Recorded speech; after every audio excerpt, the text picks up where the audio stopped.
ఒక్కసారి కొమ్మూరి గోల్డ్ కి కాల్ చేయండి. తాకట్లో ఉన్న మీ బంగారాన్ని విడిపించి మార్కెట్ ప్రైస్ కి వాళ్ళు కొనుక్కుని మిగతా డబ్బులు మీకు ఇచ్చేస్తారు.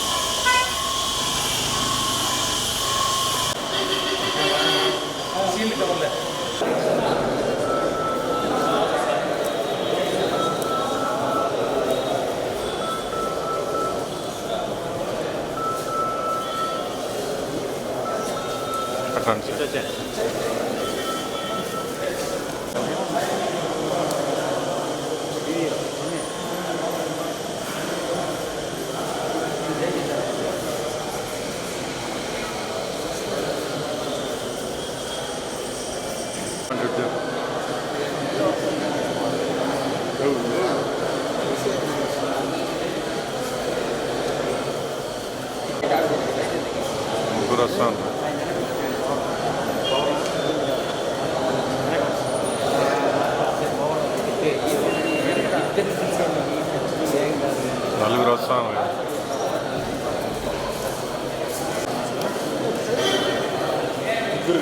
5 మంది.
ఓం నమో వెంకటేశాయ.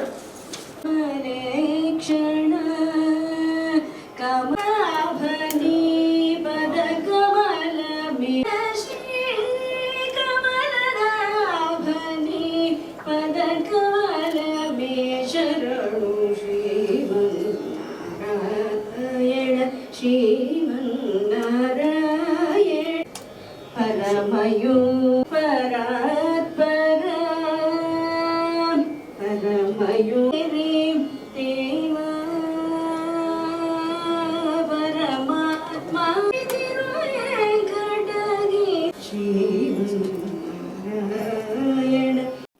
ఈరోజు టిటిడి ధర్మకర్తల మండలి సమావేశంలో చాలా ముఖ్యమైన నిర్ణయాలు తీసుకోవడం జరిగింది.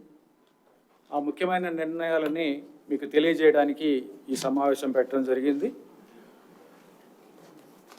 మొదటిగా తిరుమల కొండల్లో పచ్చదనాన్ని పెంచాలని గౌరవ ముఖ్యమంత్రి గారు మాకు ఆదేశాలు ఇవ్వడం జరిగింది. మీకు తెలిసిన విషయమే, ఇది ఒకటి టీటీడీ పరిధిలో కొంత అటవీ ప్రాంతం ఉంది, టీటీడీకి బయట స్టేట్ ఫారెస్ట్ డిపార్ట్మెంట్ దగ్గర ఎక్కువగా ఉంది. రెండు కూడా ప్రణాళికలు రచించి వాటిని ఇంప్లిమెంట్ చేయాలనేది డైరెక్షన్ ఇచ్చిన తర్వాత టీటీడీ తరపు నుంచి మేము ఆల్రెడీ చేయడం మొదలెట్టాము.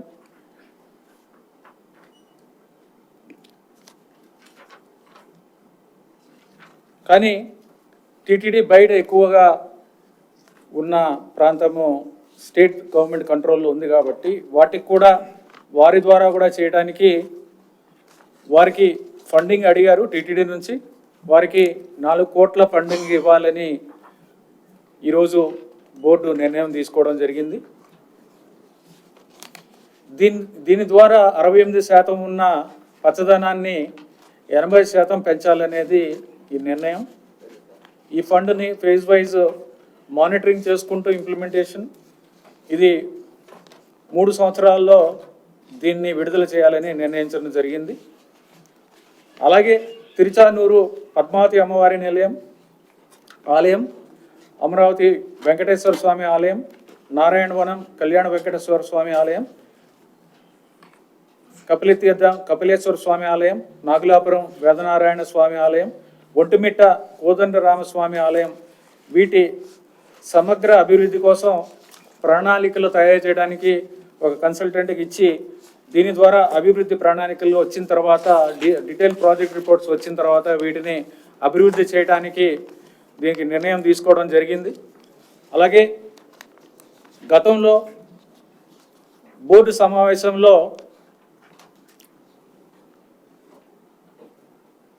ఈ విశ్రాంత భవనాలు ఏవైతే ఉన్నాయో ఈ కాటేజెస్, గెస్ట్ హౌసెస్ వీటికి వేరే వేరే కంపెనీల పేర్లు ఉన్నాయి. ఈ కంపెనీల పేర్లు ఉండకూడదు. ఈ ప్రాంతం యొక్క పవిత్రతని ప్రతిబింబించేలాగా ఉండాలి, ఆధ్యాత్మికతని ఇది రిఫ్లెక్ట్ చేయాలనే ఉద్దేశంతో ఒక నిర్ణయం తీసుకోవడం జరిగింది.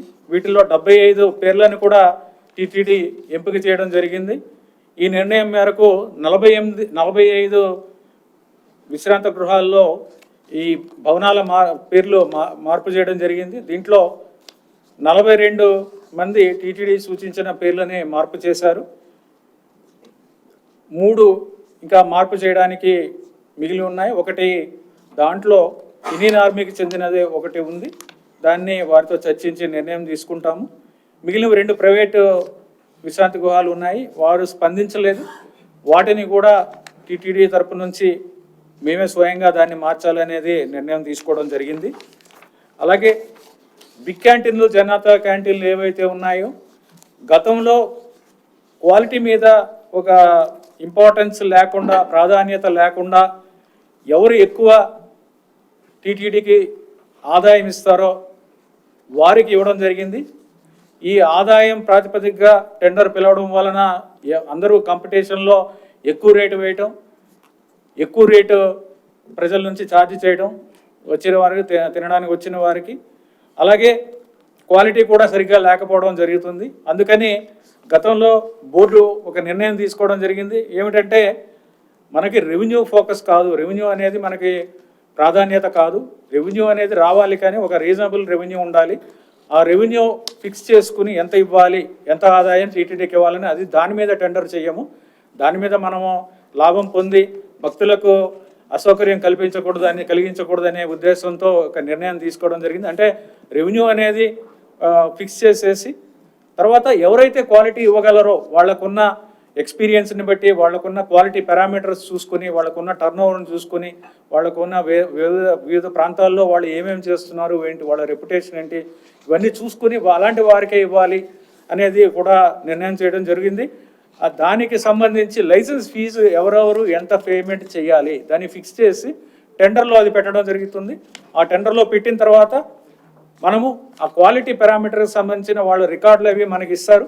దాన్ని బట్టి ఎవరి క్వాలిటీ ఎక్కువ ఉందనేది చూడటం, అలాగే క్షేత్రస్థాయిలో కూడా మనం వెళ్ళి దాన్ని పరిశీలించి, ఒక టీం వెళ్ళి పరిశీలించి ఎలా ఉన్నాయనేది కూడా చూసుకుని, వారు వేరే చోట నిర్వహిస్తున్నప్పుడు ఎలా చేస్తున్నారు అనేది చూసుకొని, వాళ్ళకి ఏమైనా బ్రాండ్ రికగ్నిషన్కి అవార్డ్స్ ఏమైనా వచ్చాయా, వాళ్ళకి ఎలా ఉన్నాయి, వాళ్ళ రేటింగ్స్ ఏమున్నాయా, ఇవన్నీ కూడా చూసుకున్న తర్వాత ఎవరికి ఇవ్వాలనేది బోర్డులో నిర్ణయం తీసుకోవడం జరుగుతుంది. తద్వారా నాణ్యమైన ఫుడ్ని, మనం ఆహారాన్ని ప్రజలకు ఇవ్వాలి, భక్తులకి అందించాలి, ఒక మంచి ఫుడ్ని మనకి మంచి ఆహార పదార్థాలు ఇవ్వాలనే ఉద్దేశంతో, మంచి నాణ్యమైన ధరకి ఇవ్వాలనే ఉద్దేశంతో ఇది మంచి నిర్ణయం తీసుకోవడం జరిగింది. అలాగే ఆకస్మికంగా పాప వినాశనం ప్రాంతాలకు చాలామంది భక్తులు వస్తారు. మీ అందరికీ తెలిసిందే, 10,000 నుంచి రోజుకి 15,000 మంది భక్తులు వస్తూ ఉంటారు. ఇక్కడ అంతా కూడా ఇక్కడ వాతావరణం చూస్తే మనకి చాలా గందరగోళంగా కనిపిస్తుంది. ఇక్కడ పార్కింగ్ అనేది సరిగ్గా లేదు, వాహనాలు పెట్టుకోవడానికి పార్కింగ్ సరిగ్గా లేదు, ఆర్గనైజ్డ్గా లేదు, ట్రాఫిక్ కూడా చాలా ఇబ్బందులు పడుతున్నాము, ట్రాఫిక్ కూడా చాలా ఇబ్బందులు వస్తున్నాయి. ఆ తర్వాత నడకదారిలో వచ్చేవాళ్ళు కానీ నడిచే వాళ్ళకి కూడా వాళ్ళకి చాలా ఇబ్బందులు ఉన్నాయి. తర్వాత ప్రాపర్ సైనేజ్ ఏది ఎక్కడికి వెళ్ళాలి ఏమిటనేది కూడా వాళ్ళకి ప్రాపర్గా లేదు. అక్కడ అన్ని షాప్స్ అన్నీ కూడా చాలా అన్ఆర్గనైజ్డ్గా ఉంటాయి. ఇక్కడ అన్ని దుకాణాలన్నీ కూడా కొన్ని పర్మిషన్లు ఫారెస్ట్ డిపార్ట్మెంట్ నుంచి ఇచ్చినా సరే అవన్నీ కూడా అన్ఆర్గనైజ్డ్గా ఉన్నాయి. చూడటానికి కూడా బాగాలేదు. ఆధ్యాత్మిక వాతావరణాన్ని రిఫ్లెక్ట్ చేసేలా ఉండాలి, పవిత్రతను రిఫ్లెక్ట్ చేసేలా ఉండాలి. అందుకని దాని మీద కూడా ఒక కన్సల్టెంట్ ఎంగేజ్ చేయడం ద్వారా అక్కడ ప్రణాళిక రూపొందించడానికి కాన్సెప్ట్ ప్లాన్కి ఇక్కడ ఎకలాజికల్ ఎన్హాన్స్మెంట్ అంటే ఇదంతా కూడా ఫారెస్ట్ డిపార్ట్మెంట్ పరిధిలో ఉన్నదని మీ అందరికీ తెలుసు. ఇది కూడా దృష్టిలో పెట్టుకుని ఏ విధంగా దీన్ని అభివృద్ధి చేయొచ్చు, ప్రజలకి మెరుగైన సదుపాయాలు ఇవ్వచ్చు అనేది కూడా నేను ఈరోజు డిస్కస్ చేసి దాని మీద నిర్ణయం తీసుకొని ప్రణాళిక రూపొందించడానికి ఒక కన్సల్టెంట్ కూడా ఆర్కిటెక్ట్ కూడా ఇవ్వడానికి చేయడం జరిగింది. అలాగే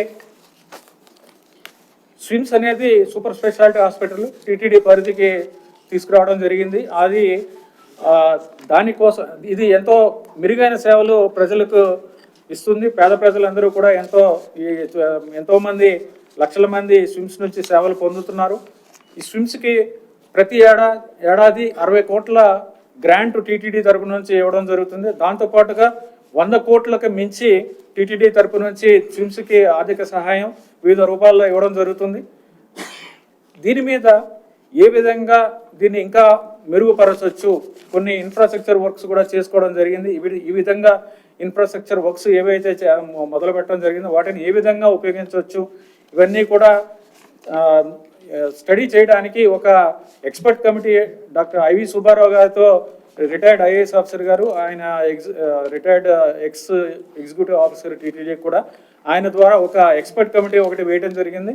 ఆ కమిటీ రిపోర్ట్ స్విమ్స్ గవర్నింగ్ కౌన్సిల్లో కూడా ఈ రిపోర్ట్ డిస్కస్ చేయడం జరిగింది. దాని తర్వాత ఈ బోర్డులో ఆ రిపోర్ట్ని యాక్సెప్ట్ చేయడం జరిగింది. దాని తర్వాత ఆ రిపోర్ట్లో ఉన్న ఒక ముఖ్యమైన అంశం ఏంటంటే స్విమ్స్కి సంవత్సరాల తరబడి రిక్రూట్మెంట్ జరగలేదు. చాలా departments single faculty department, neurology, nephrology ఇవన్నీ కూడా చూస్తే సింగిల్ పర్మనెంట్ ఫ్యాకల్టీ ఉన్న డిపార్ట్మెంట్స్ చాలా ఉన్నాయి. వాటిని ఇమ్మీడియట్గా రిక్రూట్ చేయాలి, లేకపోతే ఇబ్బంది వస్తుంది. మనము ఏది చేసినా సరే మంచి క్వాలిటీతో చేయాలి. స్విమ్స్ని ఒక మంచి national level or global level institute కింద నిలపాలి అనేది ముఖ్యమంత్రి గారి ఉద్దేశం. దానికి తగ్గట్టుగా బోర్డు కూడా చాలా మంచి నిర్ణయం ఇవాళ తీసుకోవడం జరిగింది. 597 పోస్టులు దాన్ని ఫిలప్ చేయాలి. ఇవన్నీ కూడా ఖాళీగా ఉన్న పోస్టులు ఏవైతే ఉన్నాయో అవన్నీ ఫిల్ చేయాలి, నింపాలి అనేది, రిక్రూట్మెంట్ చేయాలి అనేది నిర్ణయం తీసుకోవడం జరిగింది. దాంట్లో ఫ్యాకల్టీకి సంబంధించి 100 పోస్టులు, నర్సెస్, పారామెడికల్ స్టాఫ్స్ వీళ్ళందరూ కలిపి నర్సులు 434, పారామెడికల్ స్టాఫ్ 15 మంది, అడ్మినిస్ట్రేషన్ స్టాఫ్ 48 మంది, మొత్తం మీద 597 మందిని రిక్రూట్ చేయాలనేది ఈరోజు చాలా మంచి నిర్ణయం తీసుకోవడం జరిగింది. దీనివలన టీటీడీ మీద 71 కోట్లు అదనంగా ఆర్థిక భారం పడుతుంది. అంటే 60 కోట్లతో పాటు ఇంకొక 71 కోట్లు అదనంగా ఇవ్వాల్సి వస్తుంది. మొత్తం మీద 131 కోట్లు అదనంగా మనకి మొత్తం మీద భారం ఉన్నా సరే ఇది పేద ప్రజలకి మెరుగైన. ఇజ్రాయెల్ది టెక్నాలజీ ఒకటి ఉందని చెప్పారు. చాలా టెక్నాలజీస్ ఉన్నాయి, అవి ఒకసారి స్టడీ చేస్తాము, ఏమేమి టెక్నాలజీస్ ఉన్నాయని చూసి దాని మీద బోర్డులో నిర్ణయం తీసుకోవడం జరుగుతుంది.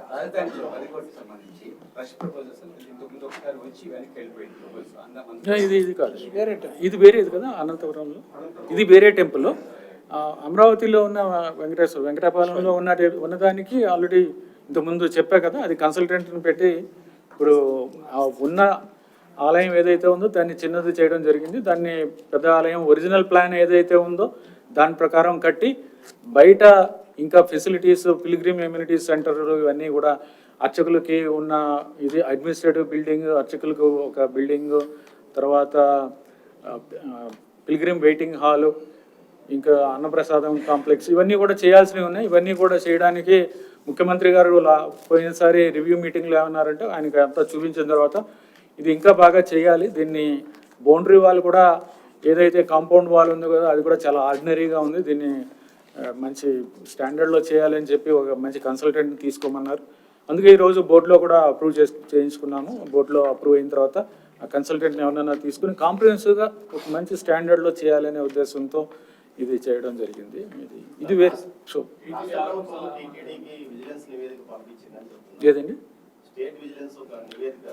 స్టేట్ విజిలెన్స్ నివేదిక ఇంకా మాకు రాలేదు, రాష్ట్ర ప్రభుత్వం నుంచి మాకు రాలేదు. ఇంకా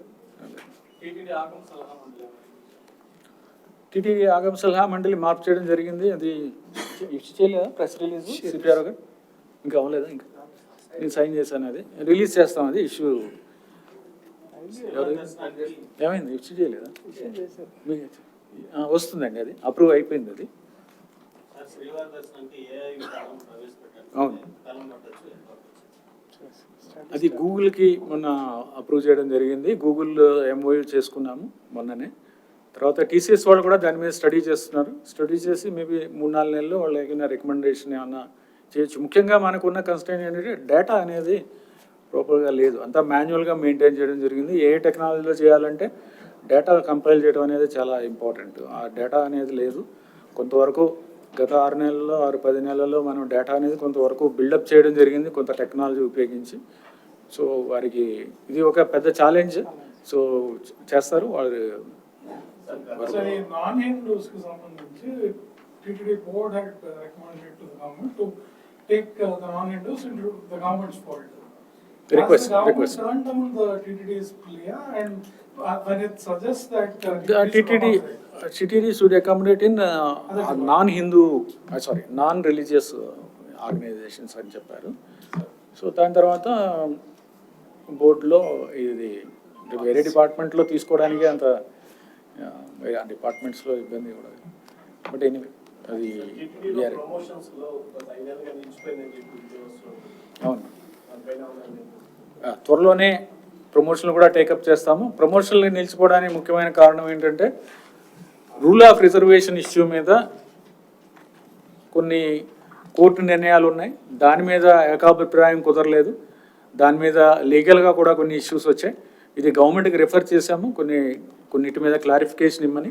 ఆ గవర్నమెంట్ నుంచి క్లారిఫికేషన్ రాగానే అవన్నీ టేకప్ చేస్తాం. త్వరలోనే అవన్నీ కూడా రిజాల్వ్ చేసి అందరికీ ప్రమోషన్లు ఇస్తాం.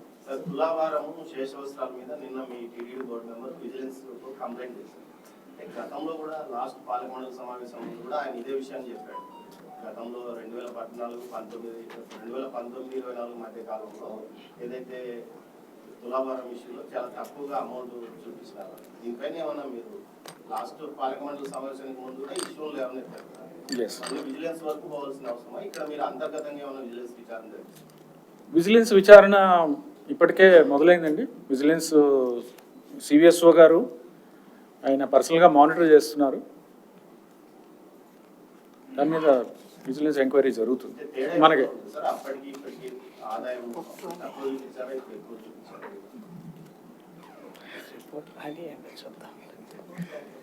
చూద్దాం, అది రిపోర్ట్ వచ్చింది. శ్రీవారి మెట్టు మార్గంలో టోకన్స్ ఇష్యూ అయింది. అదే తరహాలో అలిపిరిలో ఏమైనా నరకదారి భక్తులు టోకన్స్ అంటే మనకి ఎక్కడన్నా ఇస్తే ఇంకో చోట తగ్గించాల్సి వస్తుంది. మనకున్న కెపాసిటీని బట్టి మనం అన్లిమిటెడ్గా ఇవ్వలేం కదా. అందుకని దాని మీద మేము ఆలోచిస్తున్నాము ఏం చేయాలని. బోర్డులో కూడా పెట్టి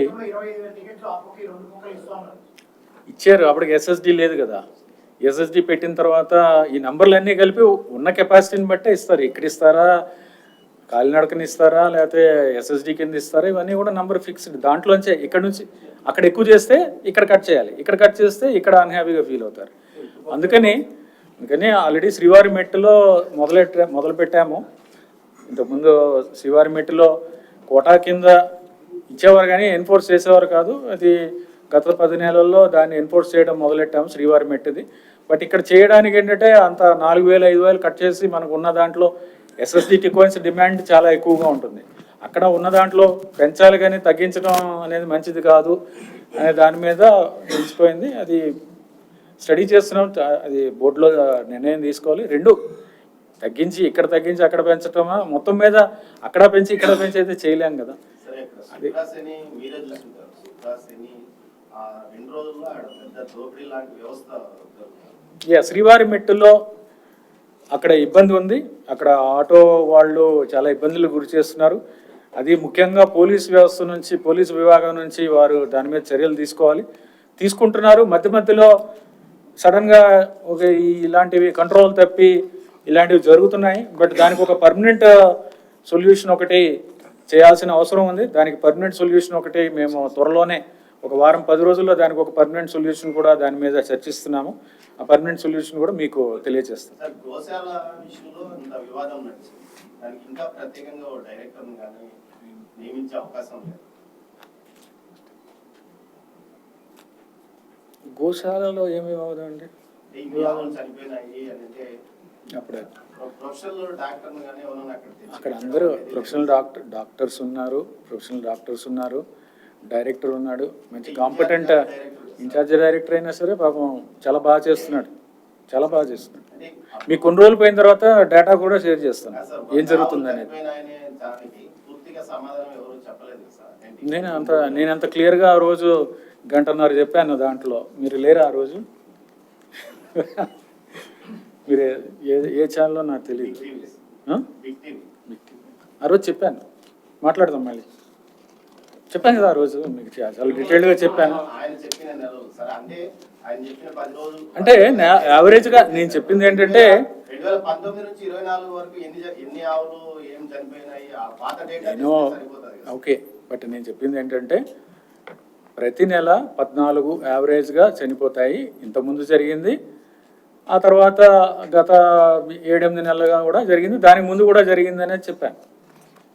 అదేదో 100 ఆవులు ఏదో అబ్నార్మల్గా ఇక్కడ చనిపోయినాయి అనేది లేదు. యావరేజ్గా 14 ఆవులు చనిపోతున్నాయి అనేది ఇంతకుముందు జరుగుతుంది. ఆ డేటా కూడా ఇచ్చాం. ప్రీవియస్గా ఎన్ని చనిపోయాయి, బిఫోర్ జూన్ ఎంత జరిగింది, తర్వాత జూన్ తర్వాత ఎన్ని జరిగింది అనేది ఇవ్వడం జరిగింది.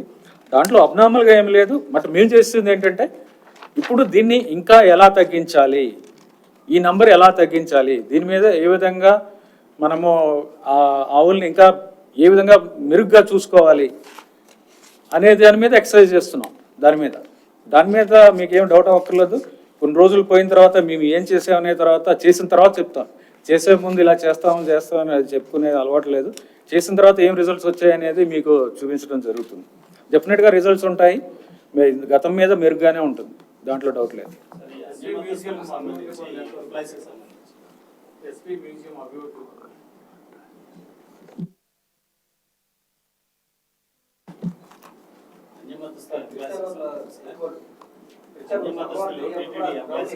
ఒక్క నిమిషం. మన టీటీడీలో పనిచేస్తున్నటువంటి అన్ని మతస్థులైన ఈ ఎంప్లాయీస్కి సంబంధించి సీఎం గారు కూడా క్లియర్గా చెప్పారు. మనకి హిందూ ధార్మిక సంస్థలు అన్ని మతస్థులు ఉండాల్సిన అవసరం లేదు, అలాగే ఇతర సంస్థలకు సంబంధించిన వాళ్ళు కూడా మన వాళ్ళు ఉండాల్సిన అవసరం లేదు, కాకపోతే దాన్ని మార్చుకుంటామని చెప్పేసి స్వయంగా మన తిరుమలలోనే సీఎం గారే చెప్పారు మీ ఎదురుగానే. అయితే మనం మీరు పంపించిన ప్రపోజల్కి మళ్ళీ మీరే వాడుకోండి అని చెప్పడంలో అర్థమే ఉంటుంది, ఇబ్బంది కాదు.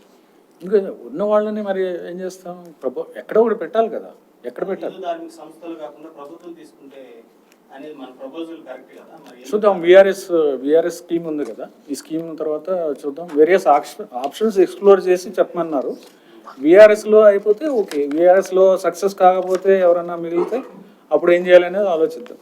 ఎక్స్ప్లోర్ చేయమన్నారు, మీరు తీసుకోండి అంటే నేను చెప్పేది ఎక్స్ప్లోర్ చేయమన్నారు. అంటే దాంట్లో సేవలు అందించాలి, మంచి క్వాలిటీ సర్వీస్ ఇవ్వాలి అనే ఉద్దేశంతో దీన్ని అప్రూవ్ చేయడం జరిగింది. దీని ప్రకారం కూడా త్వరలో మేము రిక్రూట్మెంట్ కూడా స్టార్ట్ చేయడం జరుగుతుంది.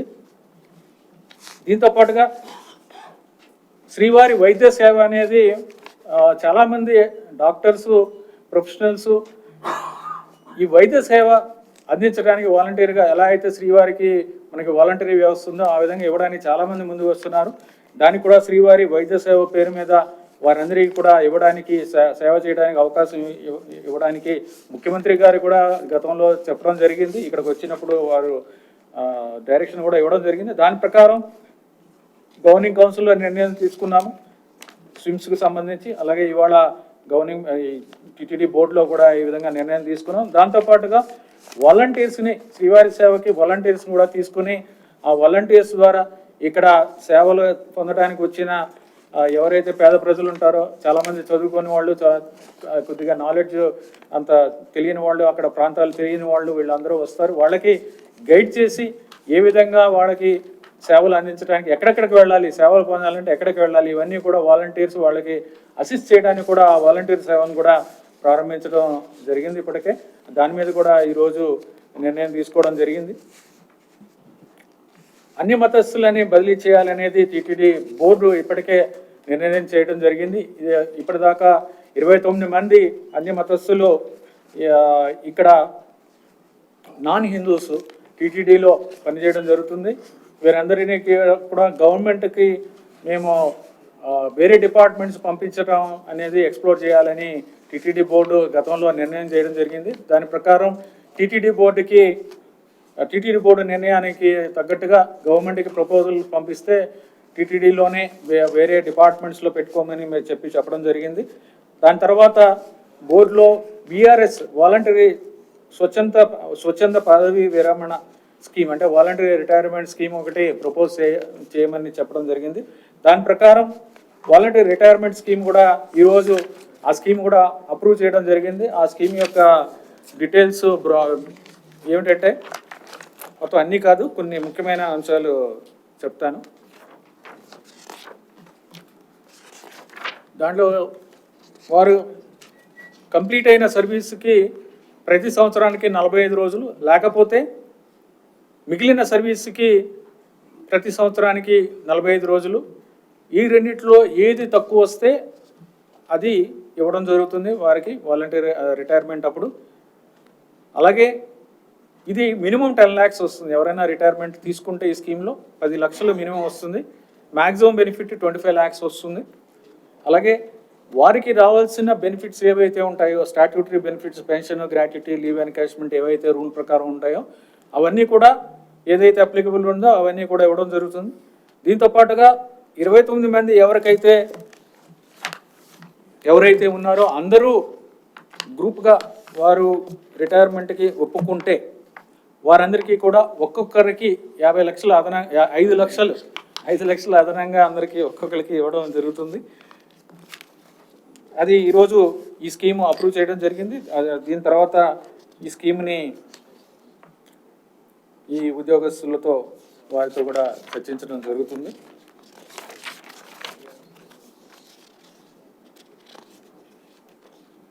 తిరుమల ఆలయ భద్రత దృష్టిలో పెట్టుకొని, ఆ భద్రతను దృష్టిలో పెట్టుకొని యాంటీ డ్రోన్ టెక్నాలజీని కూడా తీసుకుని రావాలి. డ్రోన్స్ పని చేయకుండా ఇక్కడ చేయడానికి ఒక టెక్నాలజీ ఒకటి అవైలబుల్గా ఉందని తెలిసింది. ఆ టెక్నాలజీని కూడా ఉపయోగించుకొని చేయడానికి బోర్డులో నిర్ణయం తీసుకోవడం జరిగింది.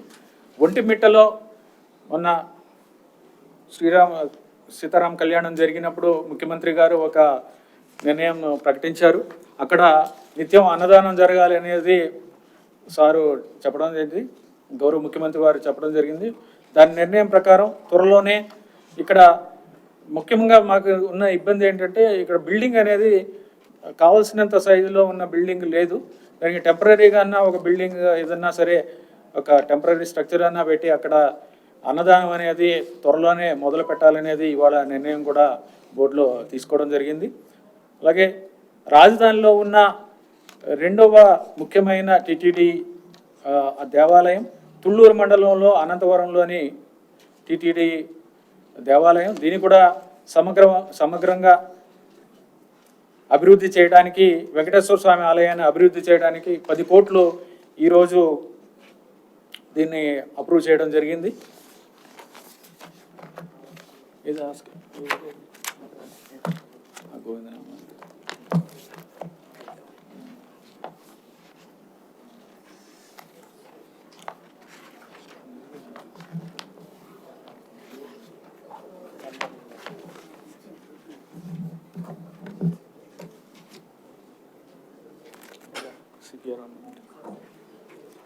Sir.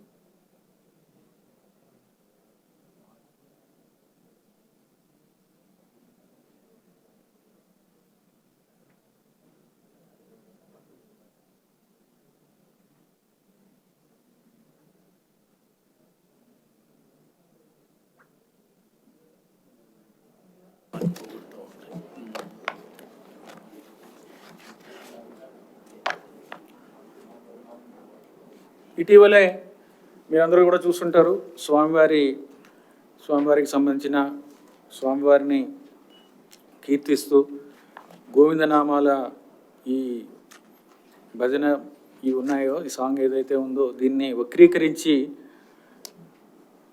DD next level movie నుంచి ఒకరు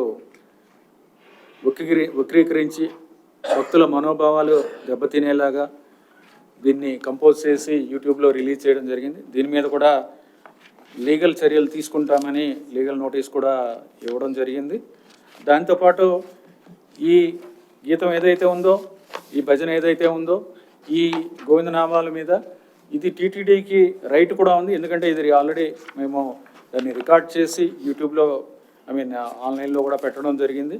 దీని మీద కూడా కాపీరైట్ వైలేషన్ మీద కూడా వారికి నోటీస్ ఇవ్వడం జరిగింది, లీగల్ నోటీస్. దానికి రిప్లై వచ్చిన తర్వాత దాని మీద తదుపరి చర్యలు ఏం తీసుకోవాలనేది కూడా నిర్ణయం తీసుకోవడం జరుగుతుంది. భవిష్యత్తులో ఇటువంటివి ఏమైనా చేసినా కూడా టీటీడీ గట్టిగా చర్యలు తీసుకుంటుంది, క్రిమినల్ చర్యలు కూడా తీసుకుంటాము. ధన్యవాదాలు. ఓం నమో Venkateswara.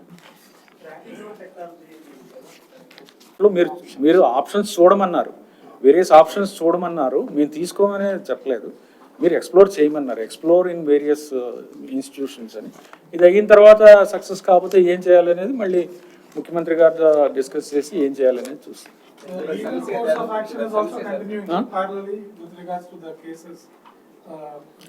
Yeah, cases are going on. ఇప్పుడు వాలంటరీ రిటైర్మెంట్ స్కీమ్ ఒకటి ఇస్తున్నాం అనేది కోర్టుకు కూడా తెలియజేస్తాం.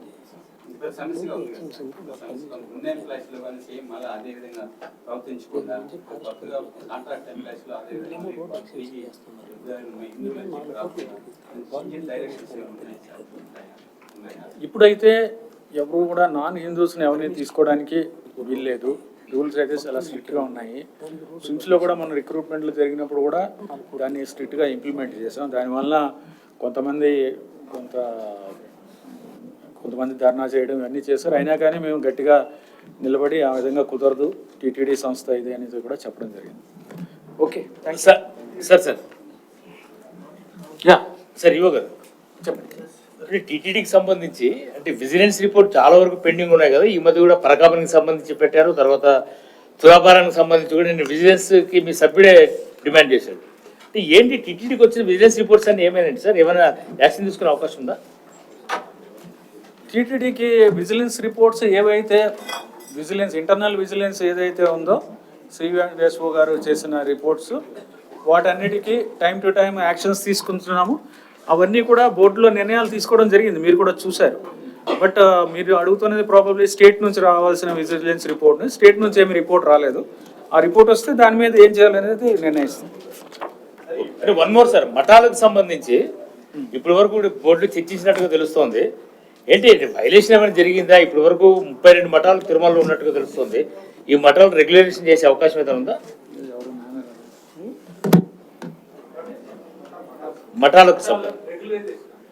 మఠాలకు సంబంధించి వైలేషన్ జరిగాయని చెప్పేసి, అసలు అక్కడ అన్నదానాలే పెట్టకూడదు మఠాలకు అని చెప్పేసి మీరు ప్రొసీడింగ్స్ ఇచ్చినట్టుగా తెలుస్తుంది. వాస్తవమేనా?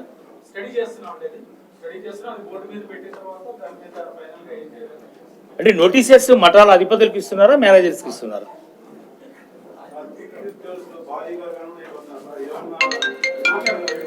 Okay sir.